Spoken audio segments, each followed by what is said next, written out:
Allez, allez, plus vite!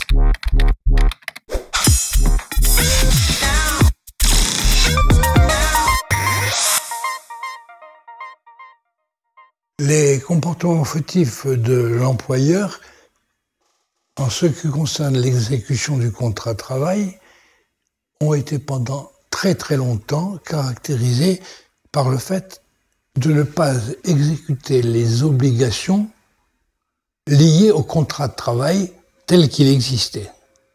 Si un employeur ne paie pas le salaire à la date à laquelle il doit le payer, il a un comportement fautif qui est sanctionnable. Mais, disons, c'est élémentaire. Lorsque, en évoluant dans le cadre des relations de travail, on s'est aperçu qu'un employeur décidait de licencier un salarié parce qu'il ne faisait plus l'affaire, a été, pas inventé, mais redécouvert au sein des règles contractuelles l'obligation de bonne foi qui conduisait l'employeur, avant de licencier le salarié, de rapporter la preuve qu'il avait tout fait pour l'adapter, le former et le maintenir dans l'emploi. Et donc naît une nouvelle caractérisation des fautes de l'employeur liées à la réalité quotidienne. C'est un principe qui maintenant est très connu parce que le législateur ultérieurement a repris les formules jurisprudentielles pour l'incorporer en droit positif, mais au moment où pour la première fois, la Cour de cassation, visant l'article du Code civil 154, disait l'employeur a l'obligation de former les salariés, les premiers commentateurs ont dit qu'est-ce qui nous arrive?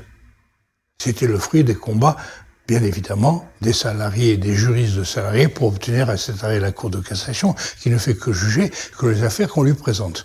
D'où la nécessité de lui présenter de bonnes affaires.